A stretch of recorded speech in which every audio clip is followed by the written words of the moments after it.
I don't know that I posted the lab. I'll have to decide whether to post largely an hour of dead air or whether I need to focus down on that one. All right. So I was browsing my CVS card today because I was trying to, because when I come back, I need to have proof of my vaccination and booster status. And so we're a CVS family for no other reason than it's close. But I was browsing on my app and I kind of ran into this thing. And I don't know what it is yet. And that's why I thought it might be interesting to bring that up to this class, because we're going to talk about open source and all sorts of ways people try to get around open source software. And it's not clear to me yet exactly what this is. And I'm going to maybe dig into this a little bit more. I had thought that this would be easy and I was going to give you a really good example of open source in the wild. And unfortunately, it didn't turn out to be nearly as easy as I'd hoped. If you come down here and you look at your vaccination, your VCI, vaccination something, it's a voluntary coalition of public and private organizations committed to empowering individuals access to a trustworthy and verifiable copy of their vaccination records in digital or paper form using open interoperable standards. Okay, which is cool. All sounds good. And you come down here and it says you can have development and implementation of the open source smart health card framework and specifications. Right. So now we've actually gotten open twice. We actually have open source in here at least once. And now I wanted to go there and find the code. And I'm sure I can find it, maybe. But let's click into here where you would expect that the link to the open source smart health card framework would lead you to a repository of some sort, right? But it's not. And instead, it has implementation guide, right? Which brings you here. And where's the open source? Right? And again, it's probably here. I'm going to have to dig a little bit more. But where is it?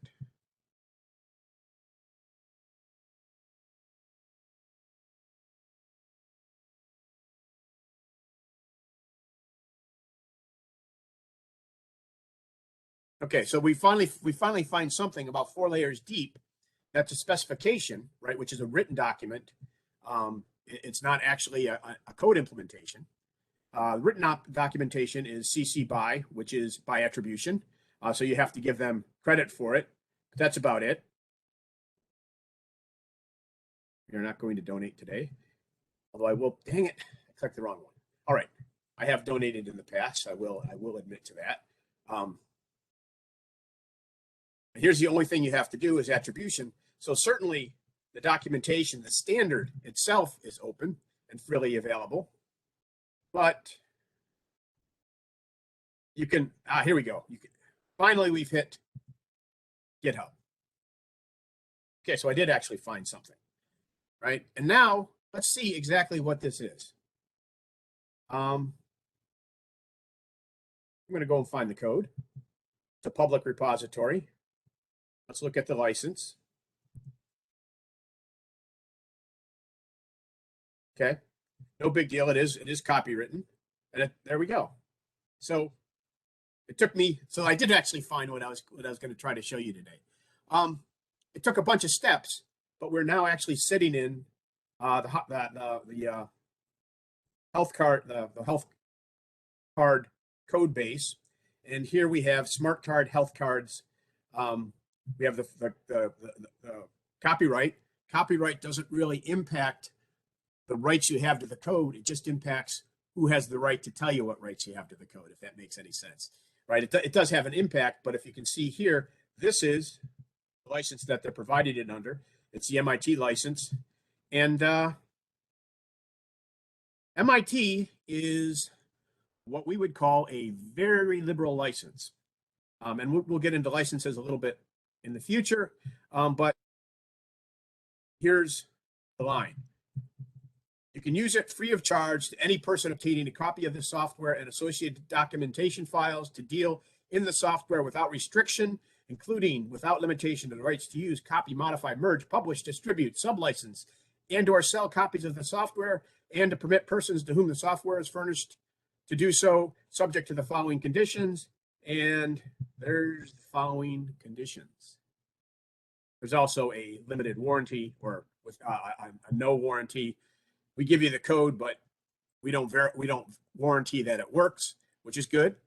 That's a very good clause to have in there. It doesn't really impact the rights, except for the right for somebody to sue you for using your code. But that's really all you have to do in order to use their software, which is, I'm glad we managed to kind of pull down through here.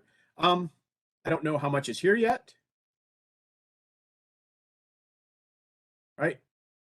Right now, that doesn't look like there's actually any code here. It's mainly a reference document, but it does have the API here. That's all cool. This kind of would be useful when we get into looking at open source communities. It might be useful for somebody to kind of take a look at this one. I will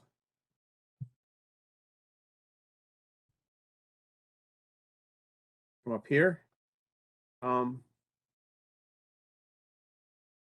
Lift classes for data models of FHIR elements and resources, right?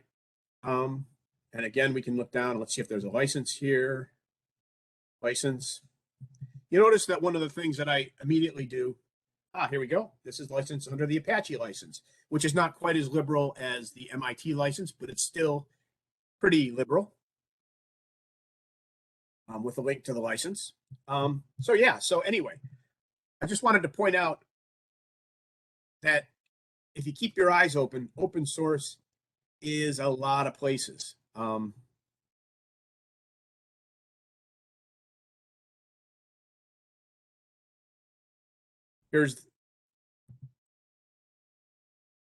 again, we have the Apache license, right? So there's a lot of different repositories under this Smart on Fire website, including the smart cards, and a lot of code.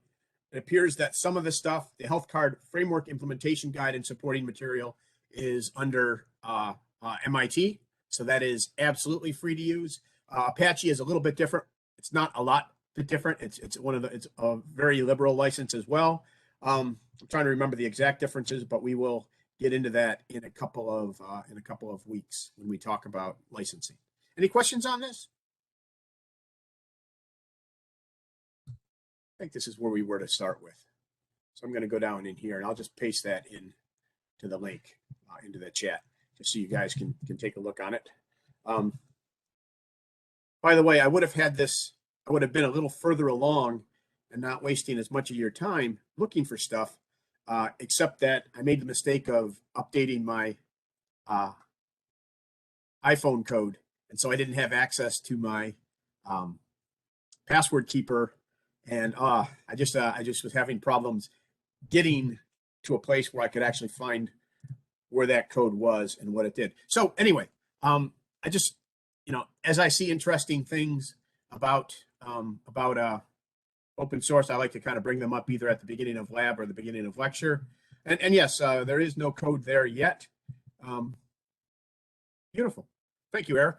I just finally got the chat up so I can actually see your very timely comments had I actually listened to you 10 minutes earlier. All right. Any questions about that? And of course, you already have the link up there. There is no code in that one, but it looks like there's implementations at other levels, other repositories on that page that deal with it, and those appear to be licensed Apache, so they also at least qualify as open source. Sometimes what happens is you get down there, and there's no there. There's nothing there that's actually open source. They say it's open source, but what it is free to use, which is different. Anyway, let's forget that for now. It would make a good thing for somebody to look into as part of either your the assessment paper we're going to work on in a few weeks, or even as part of your evaluation for different libraries, for different open source projects that will have you doing some of the exercises. All right. So with that in mind, let's move on to Git. So our normal flow is going to be, we have a lecture kind of thing on Tuesday, and then we go out on Friday and we have a lab.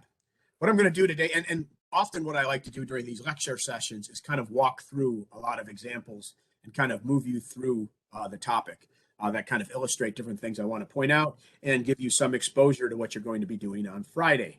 And that is the case today. So I'm probably going to go relatively fast, but I am happy if you guys want to try to keep up. That would be a great thing.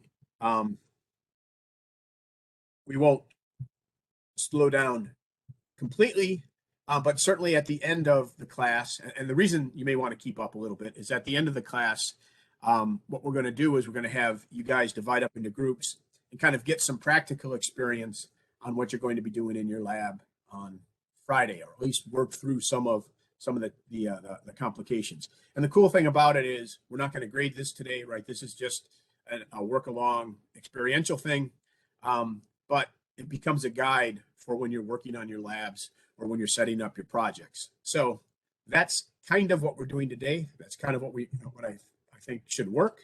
And let's get started. Again, Luis liked this license. It's a little bit different than the one we had before, but here's the attribution. Basically, you have to give credit and you have to indicate if you made changes. So in other words, I'm not able to modify this and tell you all that this is all the mistakes that I made in talking about this were Luis's mistakes. He wants himself to have a clear name, which is, at least reasonable. So other than that, we're free to use this material. I will tell you that we made some changes. I didn't go into it in a lot of detail. This is a really good book. And the best thing about this book is this was written by people who do Git, and their interest is not in making money off the book. Their interest is in getting everybody to use Git. So the book is available. You can get a hard copy, right? You can download an ebook. You can get a hard copy. You can visit it right on the web. We're going to go up through, in this one, we're going to go up through 3.3, and then I think we also hit 3.6, maybe a little 3.4, and 5.1, I think, between the two lectures. This Git lecture, by the way, comes in two parts. So yeah, this is 1 through 3.3, and then 4.3, and then we'll have a few other sections on the other set of slides for today. Really good book. I'm reading back through it again for this class. I forget how much I forget. So actually, well,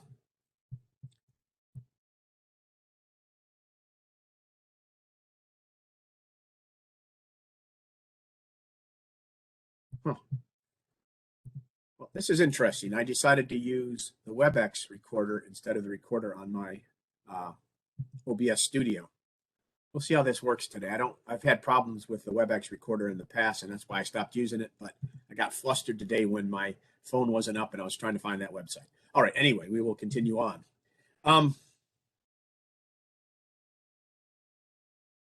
Maybe I will start from here, recording this online on my Webex as well. Okay, the first thing you have to do is install Git. Now, if you have Linux, you probably already have Git, but there are instructions. It doesn't take too long if you want to kind of pop out. If you have our notes, download it if you have the repository, right? There's some Linux instructions. Again, I think if you have Linux, you probably have it. This is for a Red Hat type of distribution. And then if you're on a Debian-based distribution like Ubuntu, you can install it here.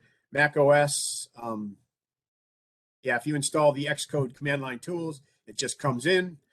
And then Windows, there is a Windows installer. What you want to do with this is you not only want to get the Windows installer, get the correct one. You probably at this time in your lives, in the 64-bit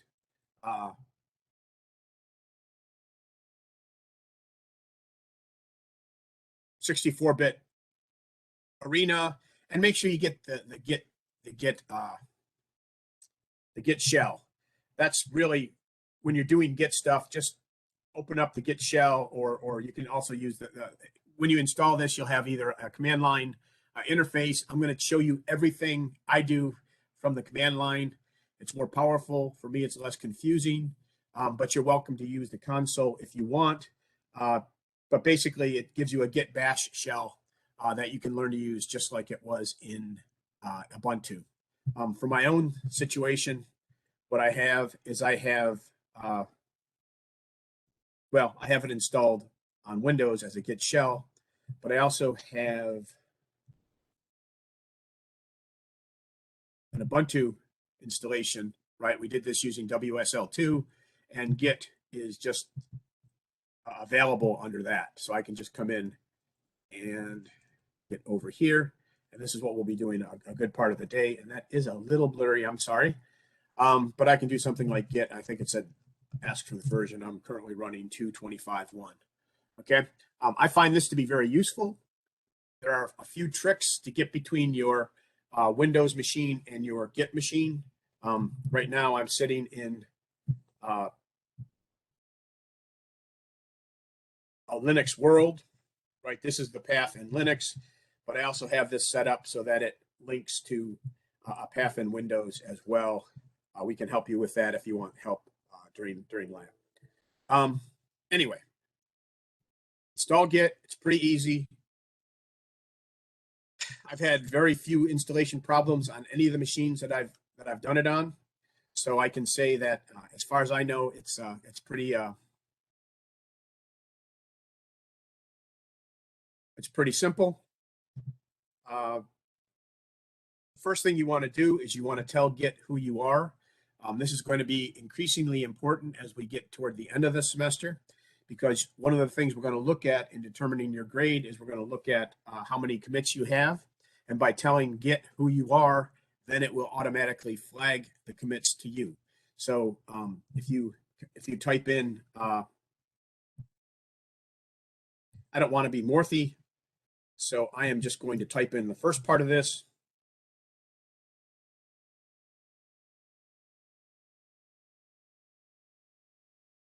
Right, so if you want to be somebody,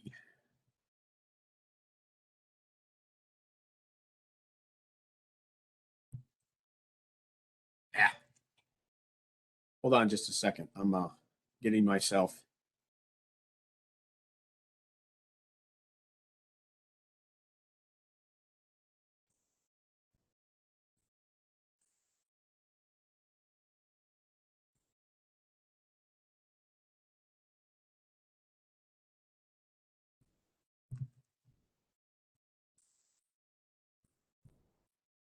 Okay, so if you put whatever you put at the end here is going to be your username, or you can just ask it who you are. Right, that would be the full command. And then you can also do user email, and that kind of tells Git who you are and how people can get in touch with you.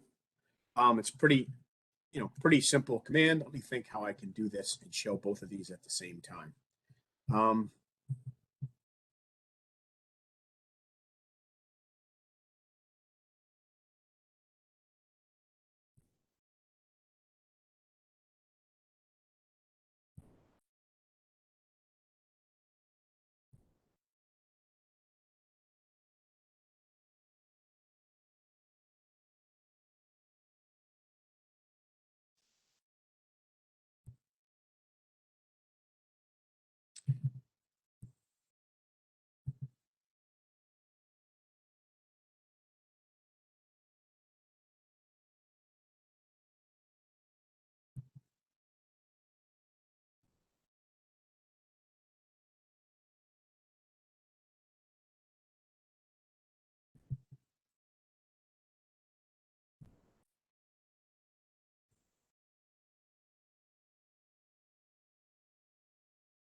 Okay, we'll get rid of my face. We will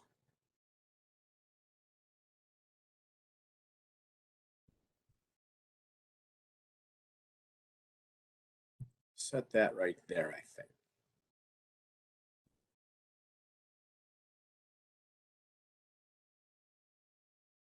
Boy, that is hard to read. Okay, one more try.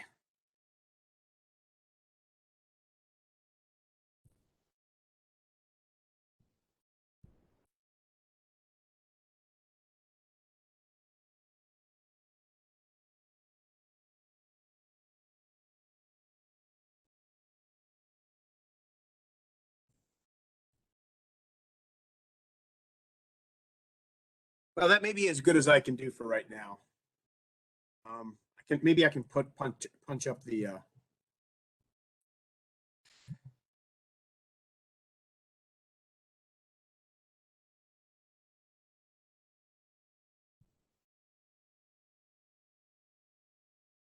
there we go.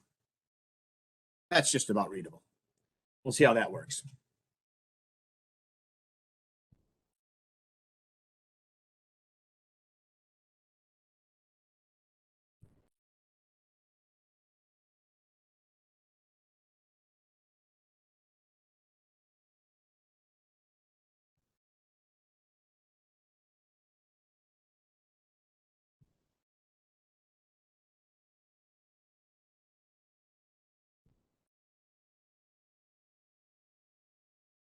All right, let's see how that works. Okay, so that's the first step, is just to identify who you are. You can also do some other things. It's actually pretty useful to have these color preferences set. So when you do things, that allows you to do things like, get status, and it'll tell you what your status is, and it'll color code things that are, come on, baby. It'll color code things that show up as either out of there you go. So red is things that aren't actually captured in the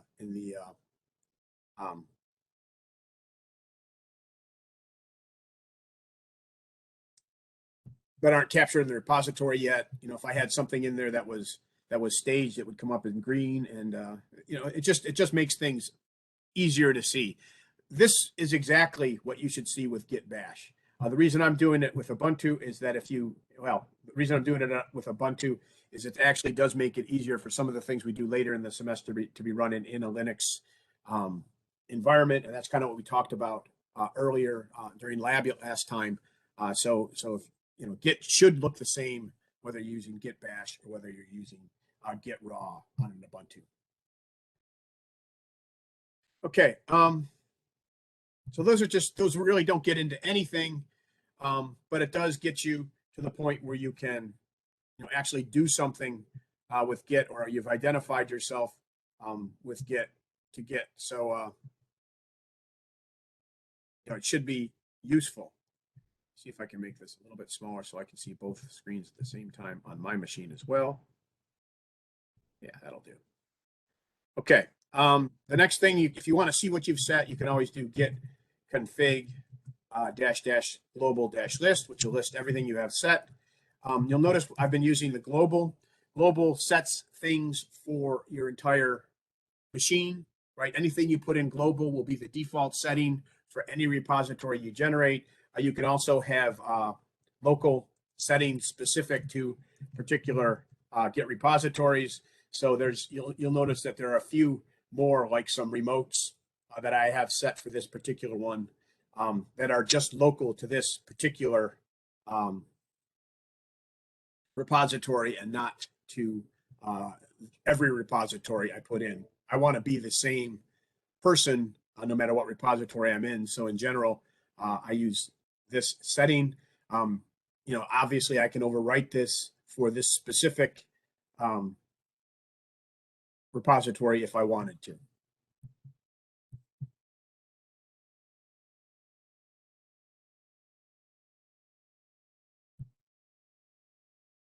Right.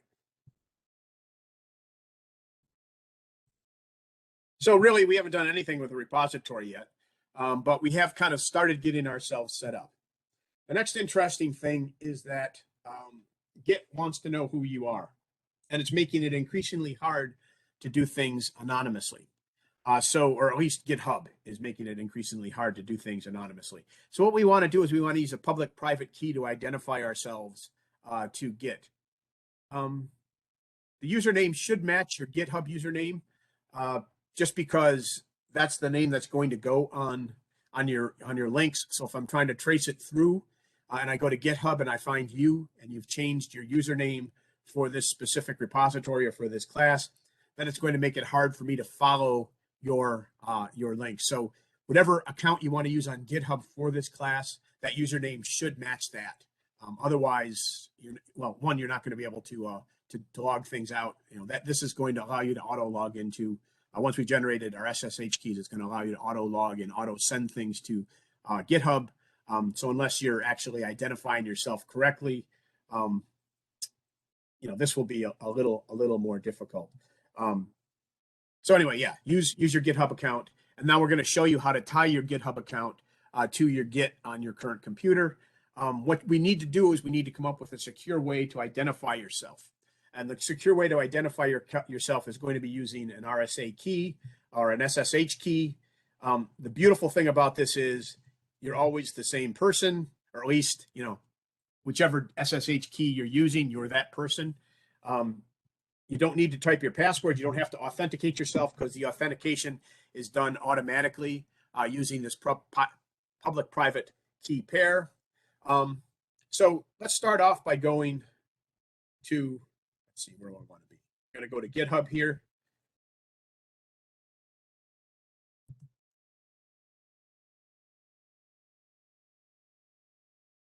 Hopefully this will auto log into me, because I didn't have my keys. I was fighting with, yes, there we are. See that? So WD Turner is who I am in this machine, right? You can see my WD Turner right here. And when we get to Git, you can also see that I am a WD Turner over here, right? So what we want to do is we want to set up this way to automatically identify ourselves to Git. You want to come in, click here, click on your profile.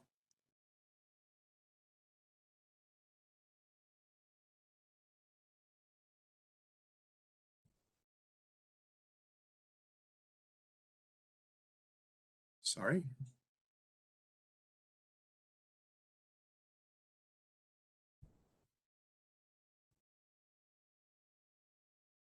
I'm sorry. You want to come in and sit on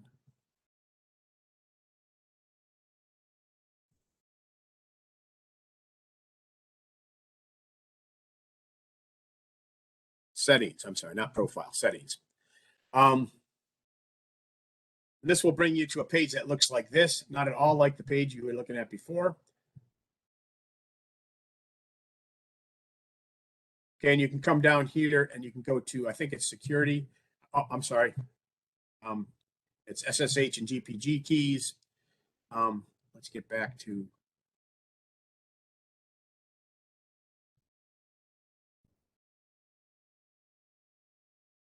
And then, okay, so that gets us to our website, right? And now here's my public key, right? My private key I'm going to maintain privately on my own machine, but this is my public key. And now we want to generate a key for you guys. There's a guide for generating SSH keys or troubleshooting them.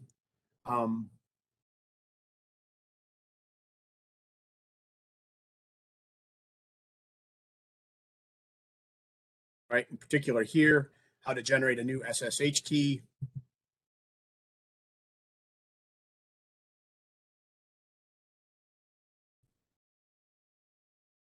SSH keygen is the general way to do it. I'm not sure. Oh, yeah. So you can do it in Git Bash. If you're on a Windows machine, you can certainly do that. If you're on a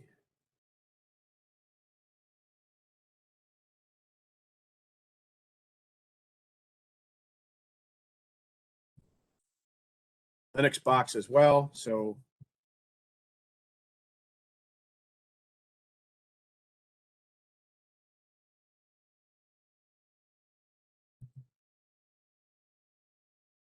just replace your email address, right? So I would do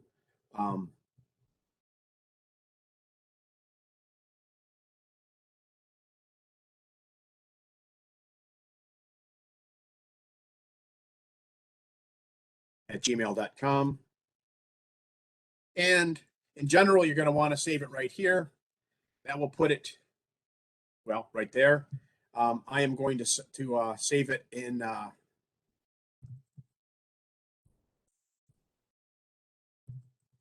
file garbage. I don't use a passphrase, but you're welcome to use a passphrase. That will allow you to if you have a passphrase, that's another level of security. And now we can look here and we can see garbage.pub and garbage. And if we look at garbage, this is the private key, I think.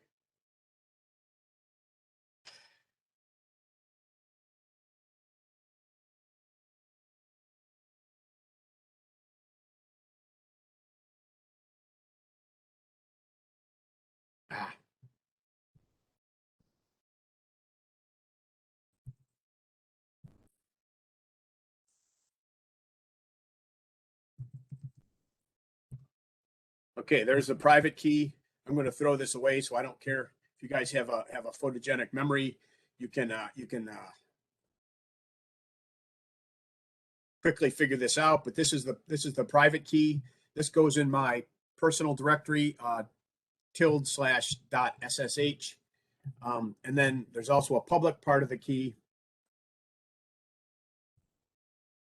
right? And that looks like this. It tells you what the type of the key is.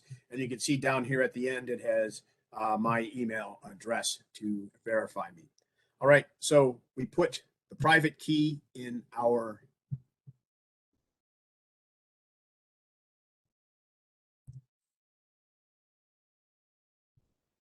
right, this is my home directory. You put it under .ssh. The private key goes in the file ID RSA. And then the public key, you can put in that directory as well. But more important than that is that's the key that we want to take, copy it, and then paste it in our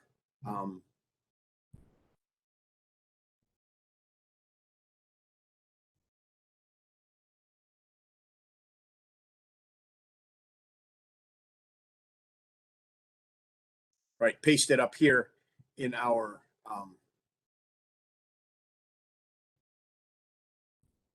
SSH keys. So you can hit new SSH key, paste it in here, and you can have more than one key, I believe, but I'm not going to put that in there because by showing you guys, I have effectively compromised it. Not that I think you guys would be able to get it. All right. Any questions?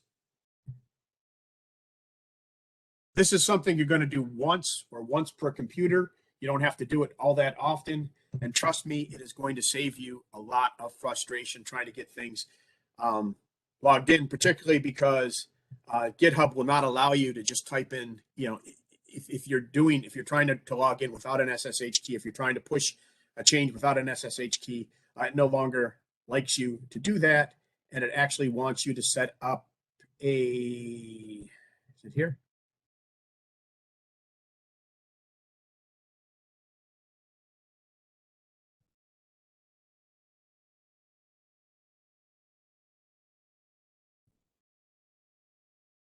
It actually wants you to set up a personal access token.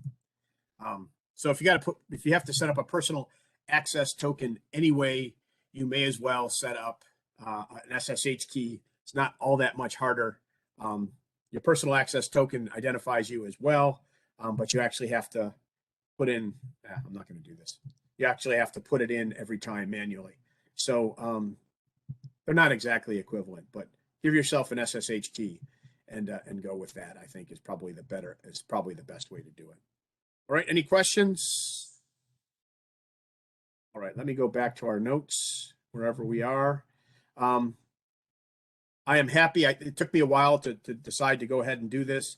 It's one of the things that makes me happy about having done it. It saves a lot of time and a lot of effort.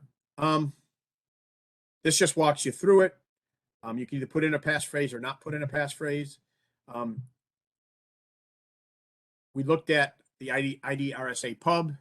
The ID RSA pub you can pass around. You can decode something that's encoded with the private key from the public key. So you can do a verification with the public key, but you can't reverse engineer it, and you can't get to the private key from the public key. Yeah, so that's pretty much what we did there. Once you've done that, you can come in, and assuming that I kill this, you can come in and you can enter the command SSH-T, which should spawn off a terminal, but Git doesn't allow you to spawn off terminals. You know, if you were accessing a machine that you had access to spawn a terminal, this should do it. But mainly what we're looking for is we're looking to make sure that we can get to GitHub and it will verify who we are. So this says, hi, WD Turner, which is my account name.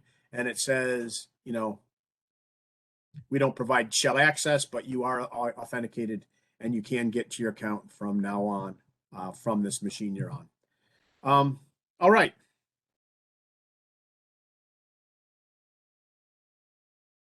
So let's start looking at some other things. We're going to go into our directory exercise 0. This doesn't really show things all that well, but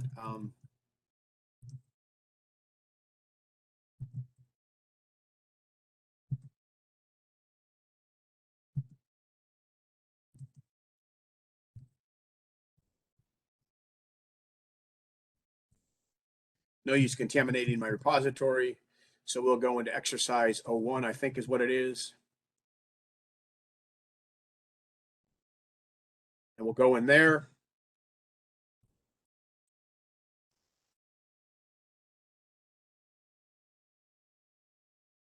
And what we're going to do is we are going to start off by initializing a local repository. So if you want to create a local repository on your local machine, right, that's going to live on your machine, or at least start off living on your machine, you create a directory for it, you go into the directory, and then you just type git init, and that creates an empty directory. So git init generated a new directory, and it put it in, you know, exercise01.git. And you see we started off with an empty directory, but if we look at some hidden files, we'll see that there's now a .git file, and that's really, that's where Git's going to keep all of its information, and that's what gets created when you do the git init. We're going to create a Readme file. I just have VI.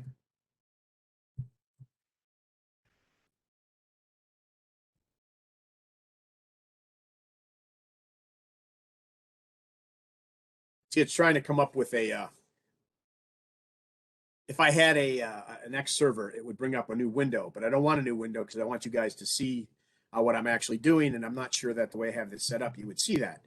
So this is a README file. Pretty much any repository you want or you create, you're going to want to have a README in it, just to say what it's about, you know, what it does. This is going to be a pretty simple README. This is a new file to demonstrate Git. Put in there. So with VI, A allows you to append, I allows you to insert. The escape key gets out of both of those modes. When you want to end it, you can do a W to write and then a Q to quit. There's also a shortcut :WQ. That's probably safe to use now, but on old machines, when you had a very small quota, a WQ, if the write failed, if you ran out of quota, the write would write out a blank file, and the Q would then quit, and you would lose all of your hard work. That only happens to you once or twice before you learn WQ is not a good keystroke.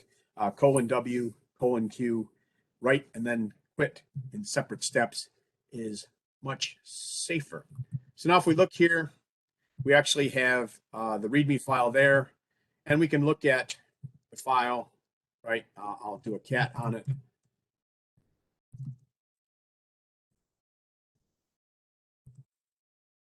Right, and this is a, oh, turns out I can't spell file. That's okay, we'll fix that later.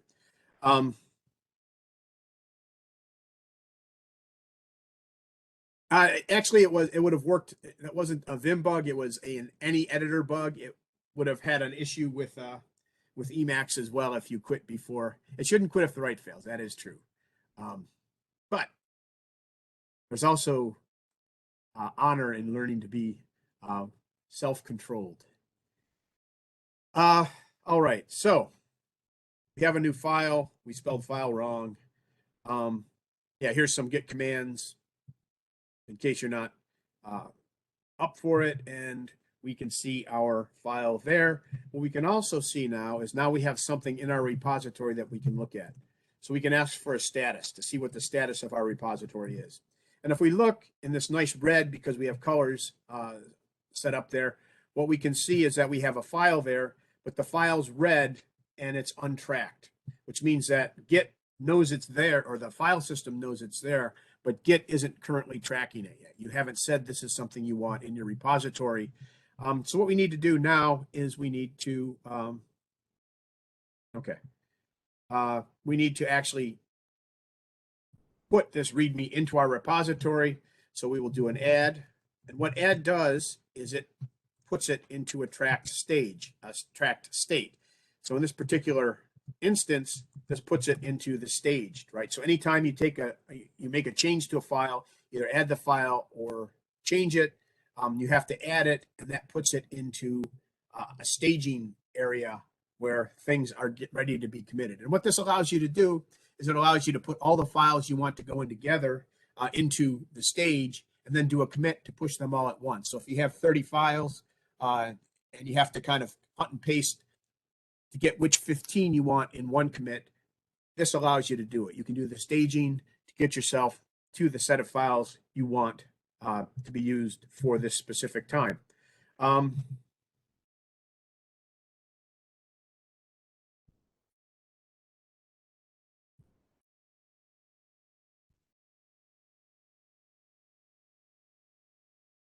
Sorry.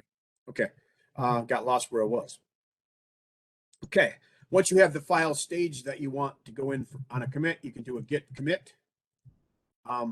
There's a -m flag that allows you to do a short headline kind of message if you want. We're not going to use that one quite yet, but as you get into doing your repository, you're going to find that pretty useful, I think. But for right now, we'll just do git commit. And that will bring you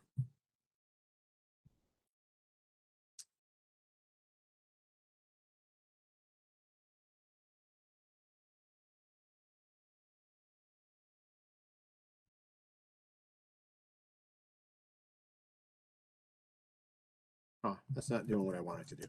Hold on just a second. Let me start up an X server. Let's see what we'll have to do here, whether this will work or not.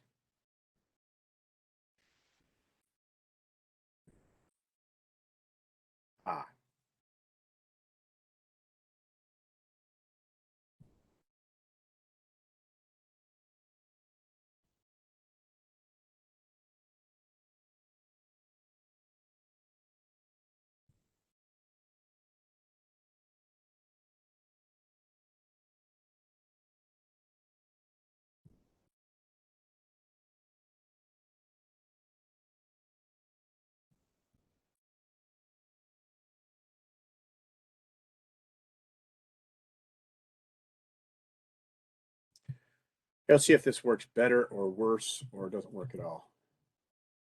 Better. Okay, good. So this brings up the template that we want to use, and I know it's a little bit hard to read in these colors. In fact, it's impossible to read. But what it says is, let me highlight this so you can kind of, oh, that's even worse. Well, this says, please enter the commit message for your changes. Line starting with a pound sign will be ignored, and an empty message aborts the commit. Then it tells you that you're on the branch master. And initial commit, and then this says these are the changes that are going to be put in. So you have the opportunity to review it. What I'm going to put in here is I'm just going to say adding a README.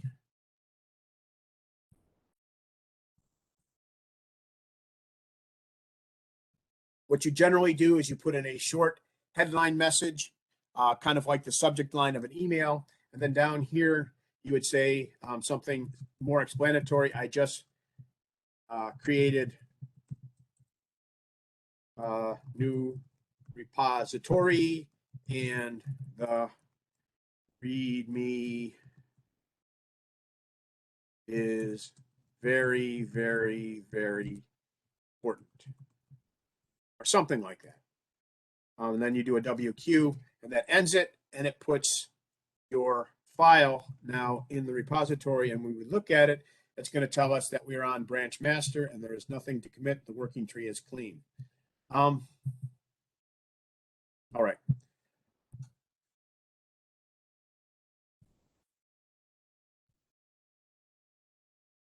Okay, so this is a little bit more recognizable. This is exactly what mine said, or pretty close to what mine said. Some of the verbiage changed just slightly. Here's an explanation of the commit message. The first line is the subject. You need to have a blank line between the subject and the body, and the rest are paragraphs with the body of the email. And this allows you to, to give the quick one-liner, so people looking for your commit or looking to see what was done, or reviewing it know kind of what you're doing. And then the longer one is the TLDR. That's the part where you want to actually put in the details of what's necessary. What don't you want to put in that part? Well, Git is telling us who did it, right? Because, or can already tell us who did it, because we've set ourselves up. I'm WD Turner. So anytime I make a change, it knows that I made the change. So you don't have to say, I, Wesley David Turner, professor for open source software, hereby state that I committed this change. Git already knows that. It's time tagged, so you don't actually have to say when as well. And you really don't have to tell it what was done as far as the code changes, because Git can tell us what changed between one version and the next. What you want to tell us is the reason you made the change, any interesting things about the implementation, and perhaps the why. So kind of think about that when you're actually doing this type of commit. And you can see that Luis wrote much more, because he can actually type without tripping over his own fingers. He doesn't suffer from fat finger syndrome, which is my excuse for never being able to type correctly first time. But right, we have an initial creation, right? That's this headline. That's the grabia, the headline, the subject line of the email, and then some descriptive text down here. We don't have to worry about who, what, or when, just kind of the why and where we're going with it. Let's look a little bit at the file lifecycle. Based on this, I'm going to turn the Linux off for just a second while we look at this. If you look here, right, we start off when we created, I didn't push that over yet. When we created our file, right, we created the README file and it was untracked. It wasn't part of the repository. We then did a git add and it became staged, right? That's when it turned green, and we told it that we were ready to put it in the repository. We then did a commit, and now the repository is unmodified, which means that our working directory, the stuff on our computer, is at the same state that the repository is in. Okay? If you remove the file from the repository, it goes back to untracked. You can delete it or not at your, manually. It'll still exist in your local disk unless you remove it from there as well.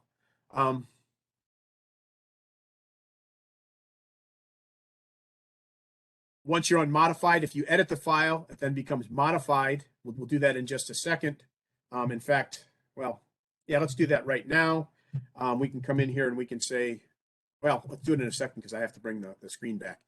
You can edit the file, modify it, then it's still a tracked file. It's something we're paying attention to, but it's modified from the state that's in the repository, and we can then stage it and then commit it as well to get back to the anonymized state. So Caitlin, command line git preferred to something like GitHub Desktop for this class. So that is a religious statement. It doesn't sound like it's a religious statement. I find that I can do a lot more with the command line. Kate has some good points here. The GUI will get you far. If you actually want to understand Git, it's much better to use the command line. And quite honestly, I hated Git for the first 6 months I had to use it because I was using it sporadically and didn't have a lot to do in it. But as soon as you start using Git, the command line quickly becomes much easier to use than the GUI. So we're not going to require you to use the command line. I'm going to teach you the command line. I guess maybe on the tests we'll require you to be able to answer the questions. You know, what command gives you the status? How do I add a file, etc. But in your practice, you're welcome to use the Git GUI. I just don't find it particularly as powerful or as intuitive as doing it on the command line.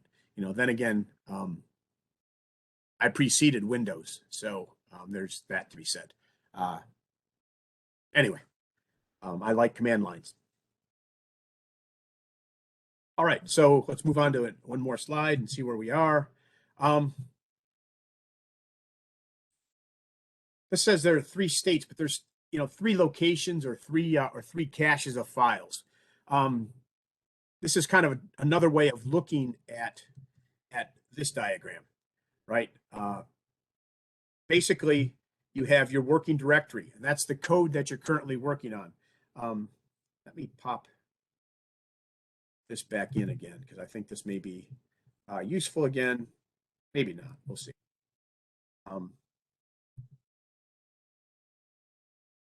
There we go.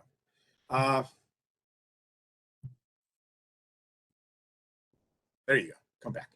All right. So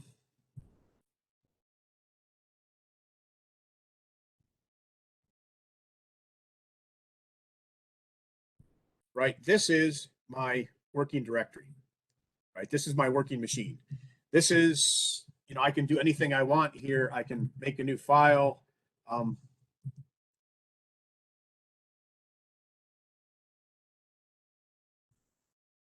Right, this file is not in the repository. It's just there. I can remove it. This is the stuff that I'm currently working on, and this can have like a binary directory underneath it where all my compiled code goes, etc. That's your working directory. The staging area is if, for example, we make a change to our README, right? Maybe we're tired of looking at file misspelled, so we'll fix that. Right now, we have a modified file. Right, we can say that this is one of the files we want to go in on the next commit, and we can do something like git add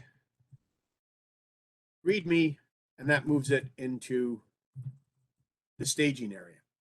Okay, so the staged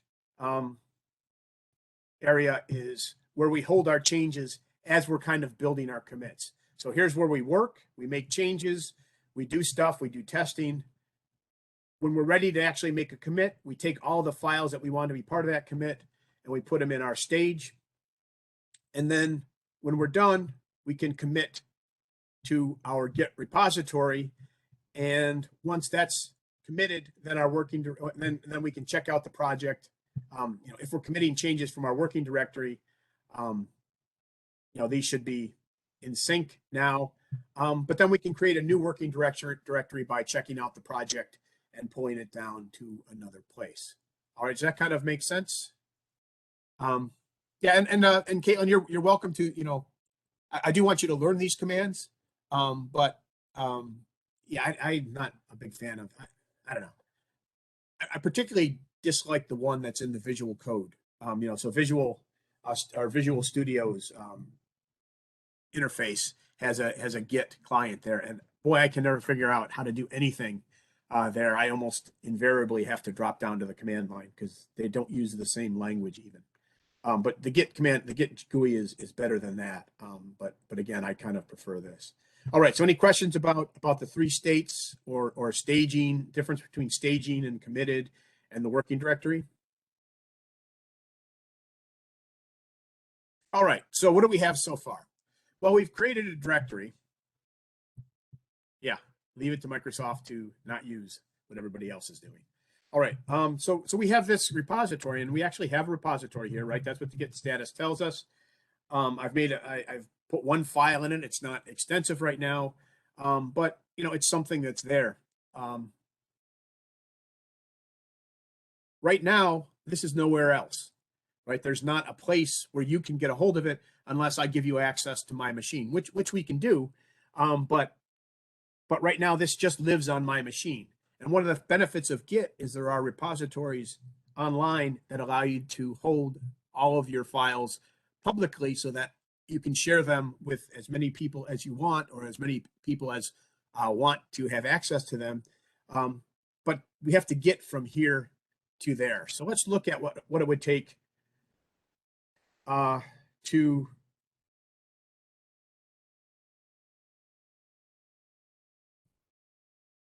get there. What did we? I'm going back because I may have made a Windows faux pas.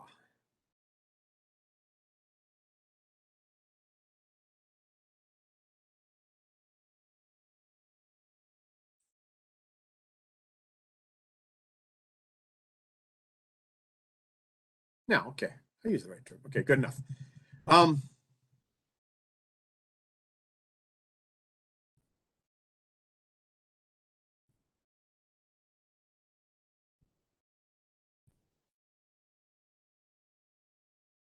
All right. So now what we want to do is we want to push this.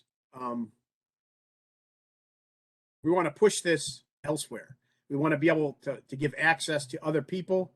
So I'm going to go back to my GitHub account. I'm going to get out of this part of it. I'm going to go to my repositories. Hopefully I don't have an exercise 01. I probably do have an exercise 01. Exercise 05. Exercise 1. There's an exercise 01.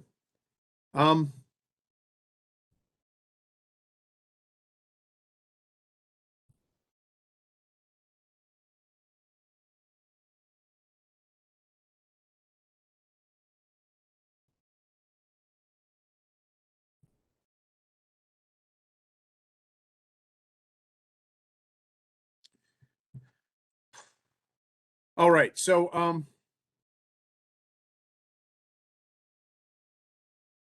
yeah, I think that if you've grown up with the Visual Studio's VS Code's interface, or if you learned it from the scratch, it probably is a lot easier than it is for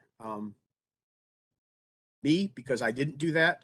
So it just seems really unnatural for what I'm trying to do. All right, so what we're going to do is I'm going to go up here. I'm going to go up a level. I'm going to change my name on this.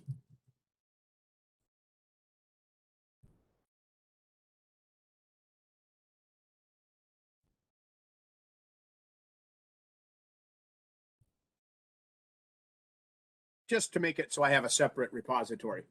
Okay, and now I can come in and without any conflicts, I can kind of create this.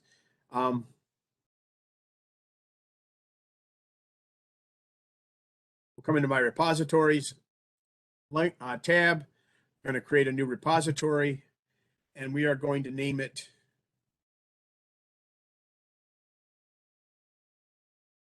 exercise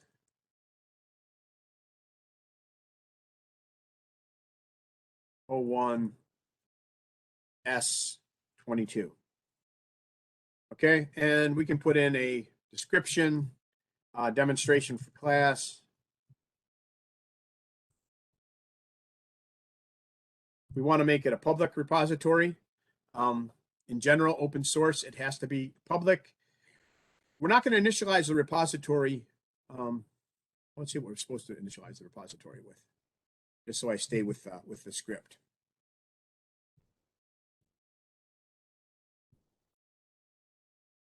Okay. So I'm not going to initialize the repository. I'm not going to initialize the repository with the README, because we just generated a README. I am going to add this add git ignore.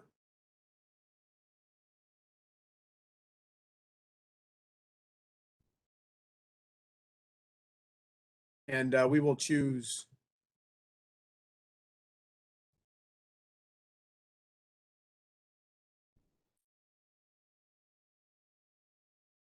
forget it. I'm not going to add a git ignore. We'll do that later when we're doing it. We're going to choose, you know what? We're not going to choose any of these. We're just going to leave it like this. We'll create our repository, and our repository is going to look something like this, right? And it's going to tell us that we have a couple of options. We now have an empty repository here in our window. We have a repository with something in it down here, an exercise 01 S22. We have the option of whether we want to create the repository up in GitHub itself, or whether we want to create it down in our command line. We created it in the command line. This is local. We want to push it out. We can follow this second set of commands. What we need to do is we need to tell it for our repository where the repository lives, right? So we want this repository, our exercise 01 spring 2022 repository, to live in my account under this new repository we just built.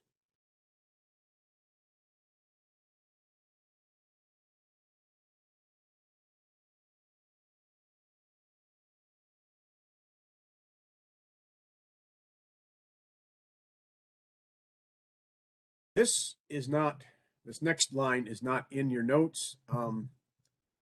Git has decided to make a political statement by getting rid of the master branch. So we can get rid of that also and use main. You'll find out that most repositories, old repositories, probably still have master, but we've just decided that we want to use main instead of master. And now we can come in and we can, so that just changes the default branch from master to main. And now we can come in and that's, you can make that whatever you want. And now we can do this, hopefully. And this is what actually establishes our main is one syllable and easier to type.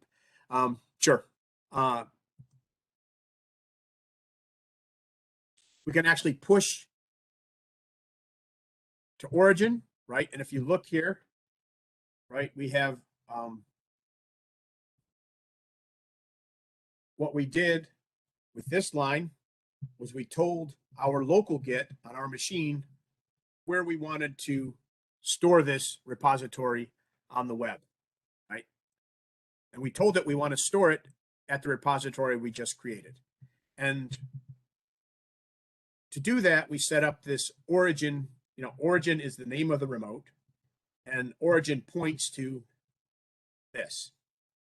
Now, when we do a git push, we push out to the origin link, our main branch, right? So if we now go here and we come back to our code, what you'll find is that I never committed that change, I guess.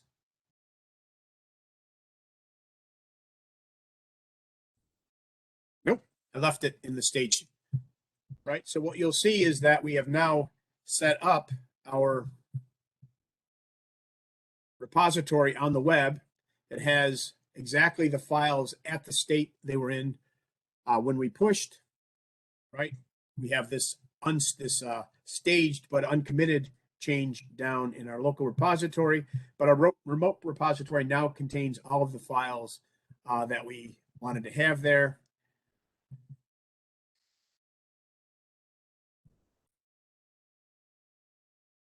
All right, so that's good for now. Let's go on to the next little thing.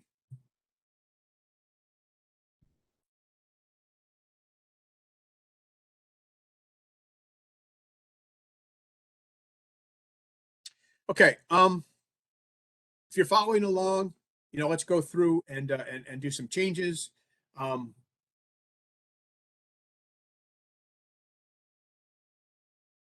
I even show the log yet? I didn't show the log. If we do a git log tells us what our commits are. So you can see that I made a commit, right? This is me. This is my email. This is the time of the commit. It's the initial commit, it adds a README, and it's our very, very important README.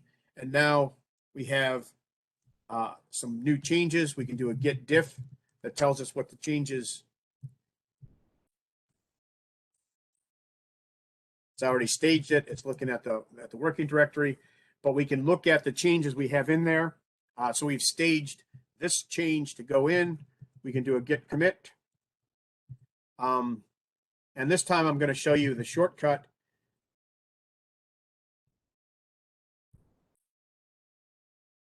I made a change that was a minor typo, fixed a minor typo. And when we give this -m flag, we can only put in the one line. Well, it's generally a short one-line comment. But it doesn't bring up the editor. We don't have to do more. And now if we look, we have a new commit up here that just says minor typo without a paragraph underneath it. And now we can see that this is available in our local repository, but it still isn't available on our main repository because we haven't pushed it. Am I supposed to push it at this point? See.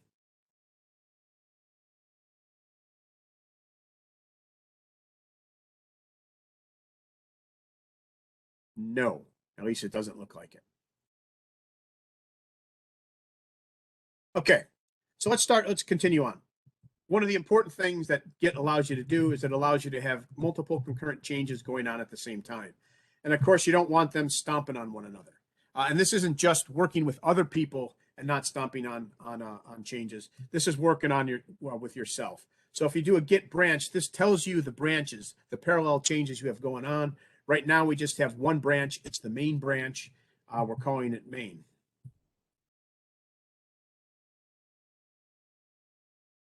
We can make another branch. So we can say Git branch. Yes, happy branch works as well as anything.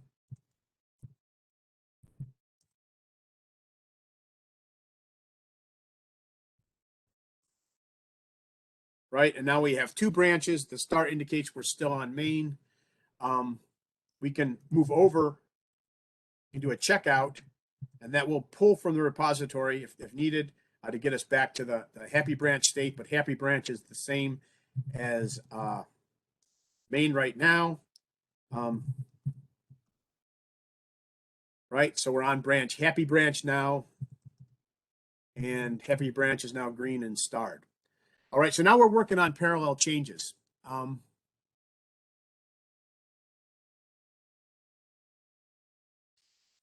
We can come in and we can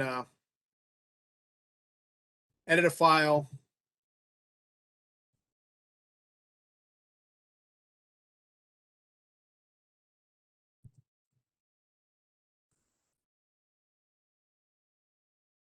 We'll just add one change to it because I'm running out of imagination.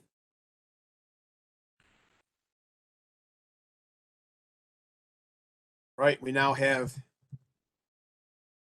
a file that's been modified. We can add it.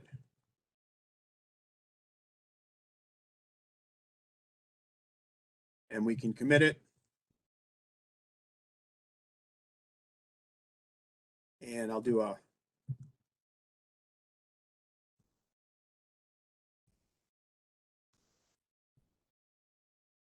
I'll use the editor interface this time. What we actually did, why we did it, we're following instructions. And now we can look at our branch. Right, and we're still on happy branch.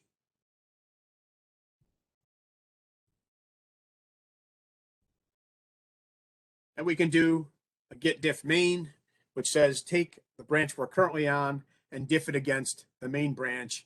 And you can see that we have a change in our branch. These pluses indicate extra lines. Our change consists of 2 extra lines. None of them are all that important. Missing lines, things you deleted, would come up as minus signs. All right. So now we've made a change. We've made a change on a branch. At some point, let's say we've been working on this single line change for 3 or 4 days. We've now tested it thoroughly. We now know that it works. We can go back and we want to merge this into master on our into main on our machine. So we can do a git checkout main to get us back to main, right?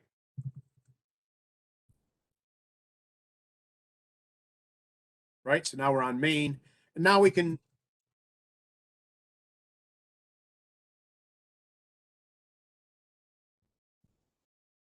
look at our Readme file, and you can see that it's just the way it used to be. There's no extra line in there. So now we need to get that change pulled in. So we need to do a merge. So we can do a git merge, right? We're going to merge into main. So now we'll do a git merge, and we'll merge in happy branch. Good, that worked.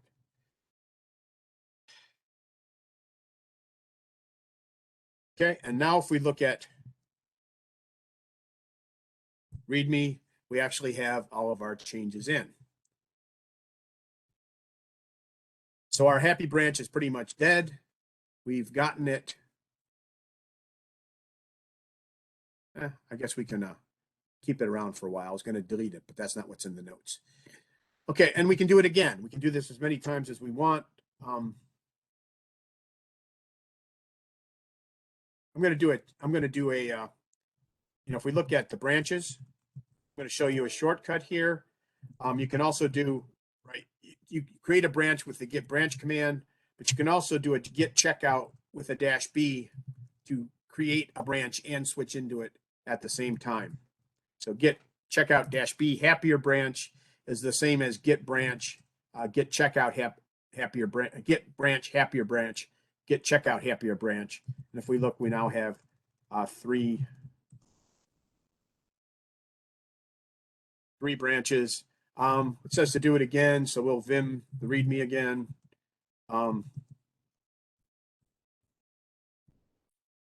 Two changes.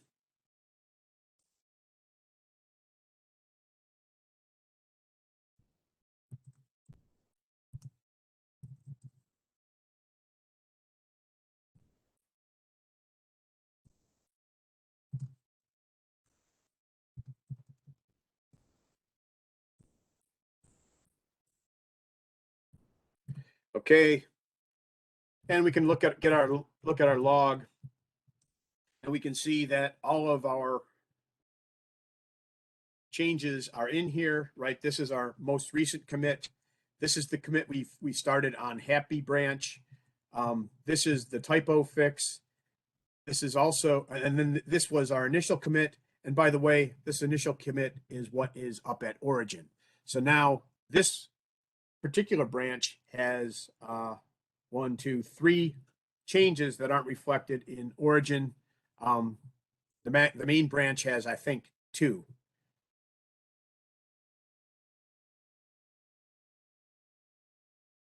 Okay, and we'll do this. We can come in and we can do a git checkout master. We're going to merge this one in again as well. So we want to go back to our main branch, git checkout main. And we can do git log here. Right, you can see that this only it doesn't have our last one in, and here's origin main. It has 2 commits past that. And now we can actually merge this in as well. This time we're going to do a no fast forward.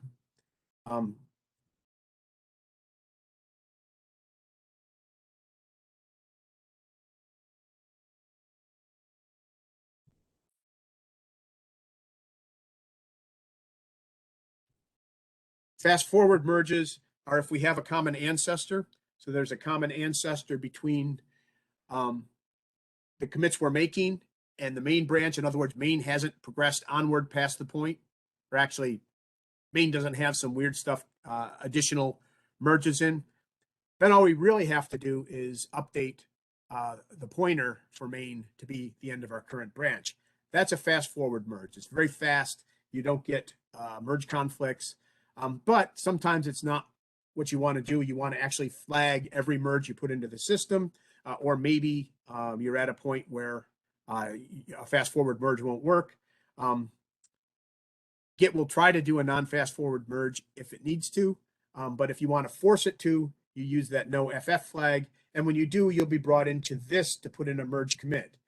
Okay, so we can do this. I'm just going to accept that line that says we're doing a merge commit, and now if we look at the Git log, let's look at a few things. Let's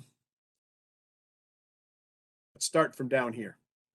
We created something, right? That's where our origin main is. We fixed a minor typo. We did this right on the main branch. We made a happier branch and we added another line, and then we merged that in, but we merged it in using a fast forward merge. So there's no merge message created. It's just as if we had done all of our work in the main branch as far as the history goes. There was no other work contaminating the main branch. So everything came in cleanly without the need for a merge. We then made a change on the happier branch, right? And you'll notice that this time there's this extra merge commit, and this merge commit merges in 90F48 and 9594B. And this is because this was not a fast forward merge. So when more complicated merges come in with their own commit message, they form a place right in the hierarchy of the of the tree of the whatever, the history. All right. So that's kind of the difference between a fast forward and a non-fast forward merge, at least from a practical standpoint about what you can see. We can see these things. Let's look at Gitk, and let's hope that this comes up and you guys can see it. If not, there we go. Of course you can't see it. Give me just a second here.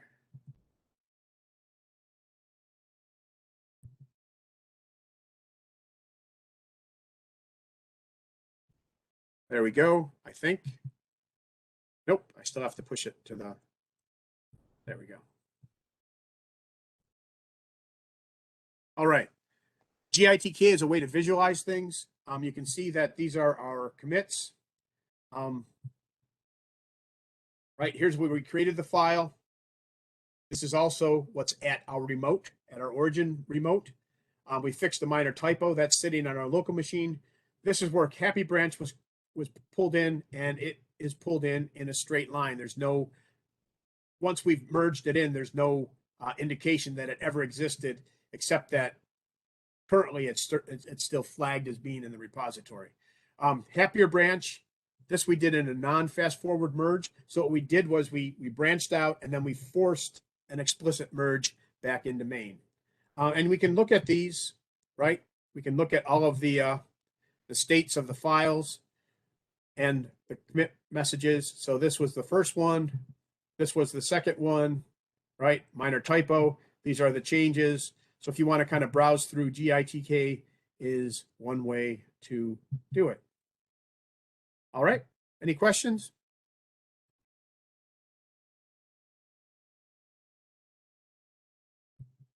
All right, this always takes longer than I think it will.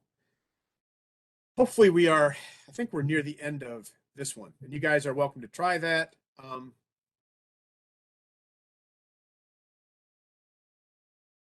Yeah, so this is just exhorting you guys to go out and do what I just did a few minutes ago, and asking you to complete about 3 merges. So you're welcome to start working on that.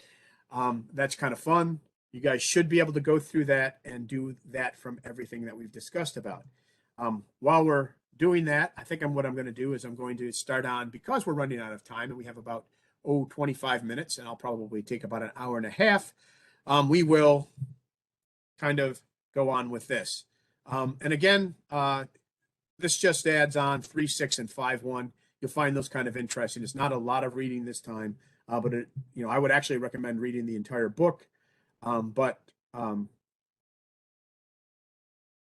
yeah, I think we're in good shape.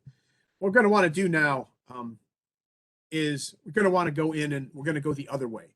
We created a repository locally, and if you guys can try to follow along with this part, if you actually have this, you're welcome to go in, or you're encouraged to kind of go in and do this. We're going to try to set up some breakout groups and have you guys work together at least a little bit in this part of it, assuming I don't run out of time, but we will do our best. In the first exercise, we created a local repository, and then we showed how to push it out to the web, right? So now what we're going to do, or push it out to GitHub. So now what we want to do is we want to do kind of the opposite. We're going to start from something that I have in my repository. It's not extraordinarily interesting, but it is something. So we can come to my repositories and we can look at OSS story. This is a repository that is a test repository. You'll see that I've created the Spring 2022 directory there. And actually, if we go down in, what you'll see is that I have a little Readme file that's just a placeholder so that the directory stays there. You guys are going to do the work that you do in this Spring 2022 repository. We're going to come back. We want to get this code. Since you've set up your SSH keys, you can use the SSH clone mode, right? And I'm going to recommend that you do that. Like I said, it simplifies things. I'm going to come in. What we'll do is we'll do a Git clone, and then we will go up one directory to here. Yeah, and now we'll do the Git clone, and we will pop in that Git directory, that Git that URL that we just received.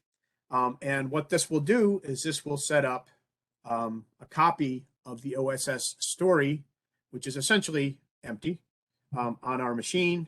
And now we can go into OSS story, and we can go into Spring 2022. Right, and we can find out that there is exactly one README here. And we can look at it. I think we're probably on master branch because I don't think I switched this over. But yeah, that's okay. We'll worry about that later. But here we are sitting in a branch, and we can look at our remotes, right? And we can see that we don't have to set up our origin links, because by doing the clone, that's one of the things that clone does for us. And by the way, the fetch is where you get from, and the push is where you push to when you push, and these can be different. So for example, if you always want to pull from my repository, but you always want to push to your own repository, you can set them up separately, or you can use completely different names. All right. Any questions on that? Right, this is just a simple clone operation. This is a publicly available repository somewhere on the web in GitHub space. And what this does, what the clone does, is it brings it down and puts it in a local repository on your own machine. Now, the interesting thing is, or among the interesting things we can do with this, is we can come through and we can figure out different ways to work together on this. So what we have right now is we have a shared repository, right? My repository, and you are all kind of sitting out there. I haven't given you any permissions to go into my repository, but all of your links push back to my repository, right? So you are essentially pointing at my repository, which is fine. We don't mind that. That's cool. If I want, I can go in there and I can let all of you have access, and then you could push directly in. I'm not going to do that. I'm going to allow you guys to do that in a few minutes. But that's one way of collaborating. If we have a small group and we have one shared repository, and everybody, we're giving everybody the same permissions on the repository. We don't have one gatekeeper.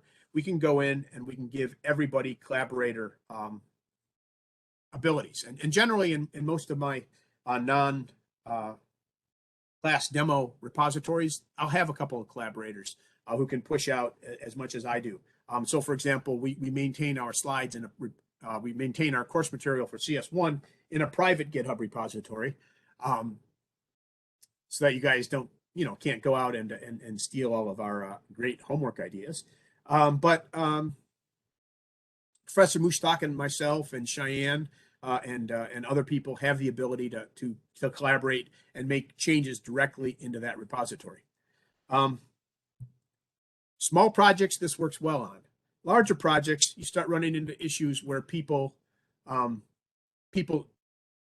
you need somebody who's a gatekeeper, making sure that everything works together and all the rules are followed, and somebody doesn't just go in and trash things. So this, what we've been talking about is a centralized workflow. Where does that go? Here we go. That links right into the Git repository where it talks about shared and other types of workflows. Cool, I forgot I had that. But this is a centralized workflow where everybody contributes to the exact same repository. That's not generally the way we're going to do workflows for larger projects, because for larger projects, it's really important to coordinate the efforts of a number of different people. So instead, what you're going to do is something that looks more like this. This is they're calling this an integration manager workflow. I just call it a blessed repository. And what this is you have this one integration manager who has the ability to pull things into blessed or merge things into blessed. And then you have all sorts of developers, right? Each of whom has their own copy of the blessed repository and can commit changes into their own copy. When they've gotten their data, when they've gotten their code to a state where they believe that it's ready to be integrated into the blessed repository, they tell the integration manager, and the integration manager checks it out and then pulls it in. So in this type of organization, what you want to have is the integration manager have access to the blessed repository. That's pretty easy. You want to have the developers have their own publicly available code bases so that they can push their changes out to there so that the integration manager can get them when it's time to pull them into the blessed repository. And you want the developers to be able to pull from the blessed repository so they can always update their local copies of code to incorporate any changes made by other developers. Okay, so this is kind of, like I said, they're calling this an integration manager workflow. I'm calling it a blessed repository workflow. The one blessed repository that is the source of all truth, a bunch of mirrors of that with additional changes that developers are going through to try to advance the blessed repository. And whenever the integration manager says, yes, thou art surely the correct code, they pull the changes from the developers into the blessed repository. The blessed repository advances, and all the developers can pull those changes into their private code base and then push them out to their public code base. All right. So these are the two major workflows that we can use. There are probably an infinity of other ones. These are pretty popular. So let's start working on this a little bit, right? What we have right here is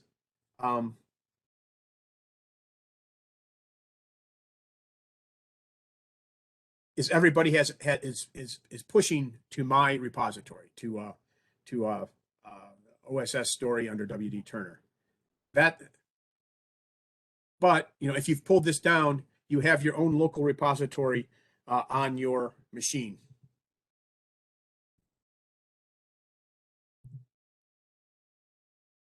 What you're going to want to do is you're going to want to go in and fork my repository so that that's creating this initial copy of my repository, right? What we're going to do is you've already pulled down my repository. We're going to fork it so that you have the repository up here as well.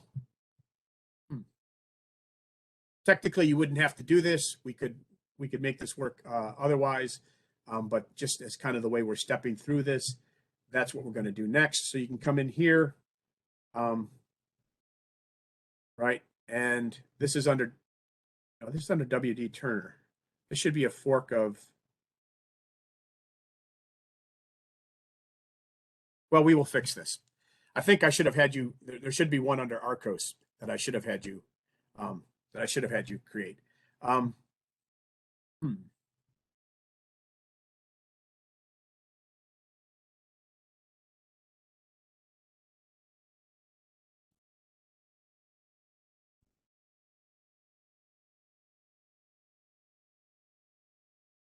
No, I guess we're okay.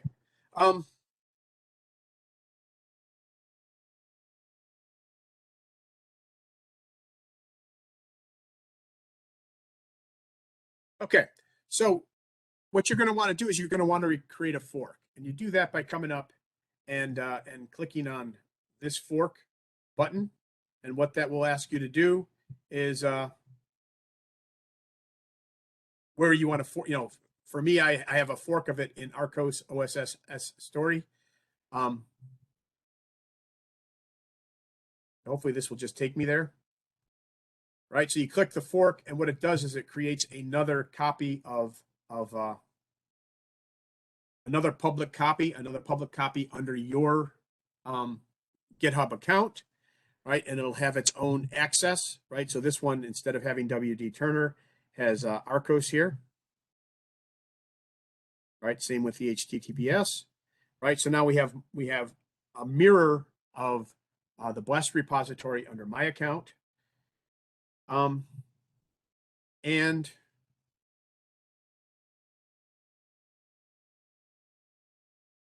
what we need to do now is we need to copy the fork address, right? So this is your particular fork of the repository. And what we're going to do is we're going to play with these remote pointers. So I am going to go in and go to this one, and I'm going to copy the pointer for, I'm going to do the SSH one for the Arcos account, right? So I have the copy just like you guys should. And now we can come in here and we are going to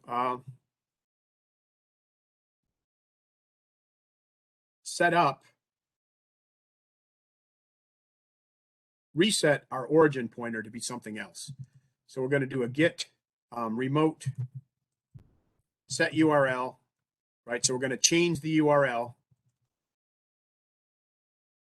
And we're going to change it to our own clone, right? So in this case, I think I'm doing it backwards, but I'm going to do it to the Arcos clone.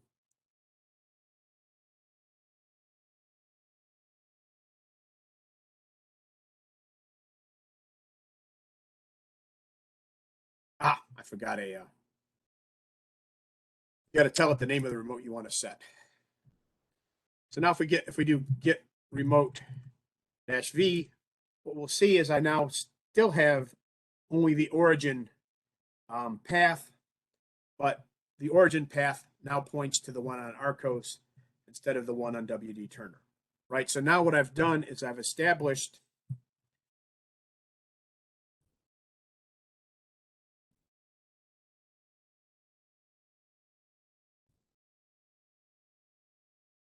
this link, right? So now instead of pushing and pulling from the Blessed repository, I'm pushing and pulling from my own clone of the repository.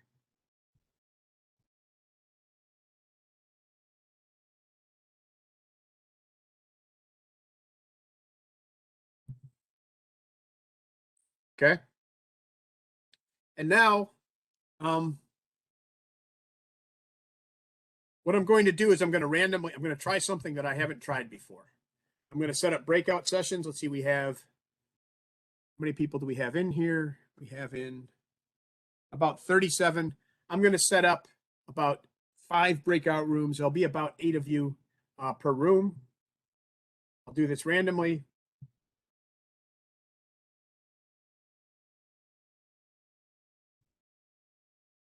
And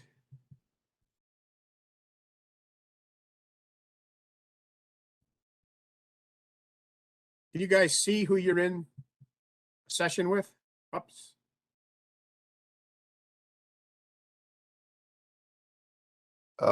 We can't see who we're going to be in session with, but you can see that we can join a breakout session. Okay, I'm going to end these for right now. Okay, so what we're going to do is I've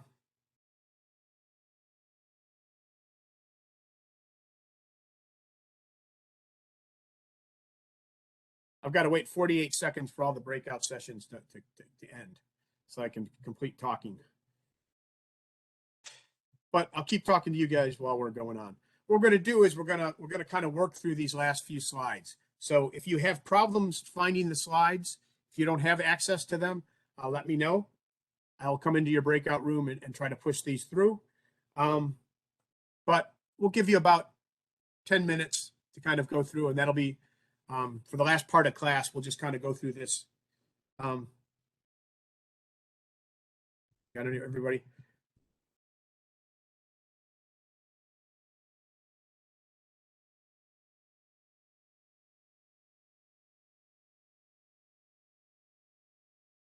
All right, sorry about that. I prematurely hit the start breakout sessions, but now at least you should have some idea who you're going to be with. What I'm going to do is hopefully at least one person in each of the rooms will have access to these slides. Will have downloaded them. It gives you just some really simple steps to set up. What you're going to do is you're going to set up a blessed repository to my repository, and then you're going to set up you're going to set up a remote or a shared repository among your group. Okay. We'll discuss this at the start of lab to make sure that everybody got it done or there's no questions. But for the last 8 minutes of class here, 9 minutes of class here, just kind of work on the last couple of. There's not that many slides. We're going to add remote repositories. Get fork addresses for all of your teammates so that you have the ability to access them. They're remotes, right? So this will be the address of your teammates' forks. Add those as a remote named after their first names. I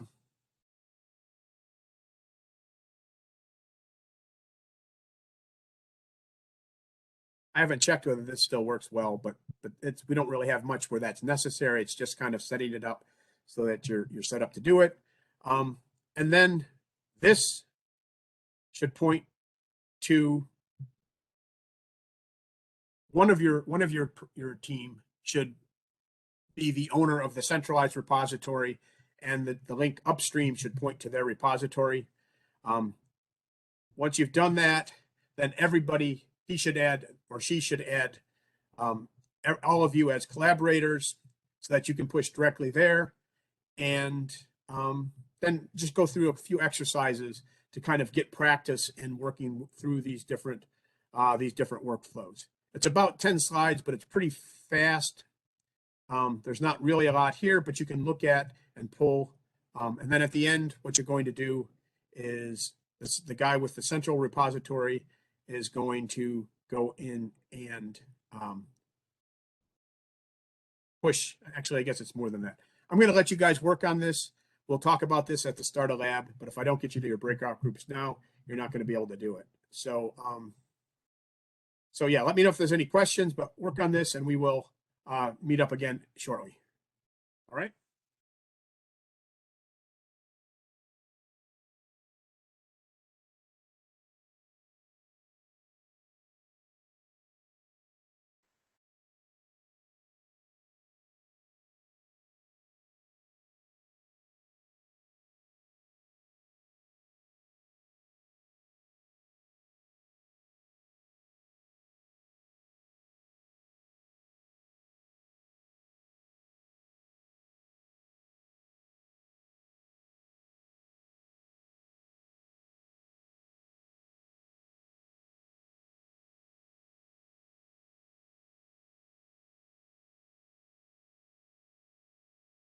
Hey guys, is this?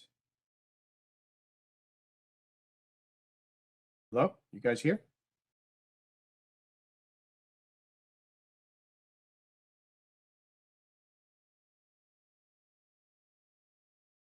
I'm here. Hi.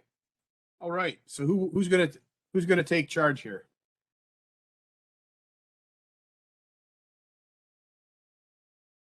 Yeah, actually, I don't have. I'm gonna see. I just wanted to make sure that everything was going okay. This is my. Oh, sorry. Why don't you guys carry on? I've got somebody asking for help, so I will. I need to bounce out, but feel free to go ahead, get started. One of you, all of you, go out, clone, do the remote things. If one of you could share their slides if they have them, that will help. Otherwise, I guess maybe I can share. Well, yeah. Let me. I just got to go join this other group that's having an issue.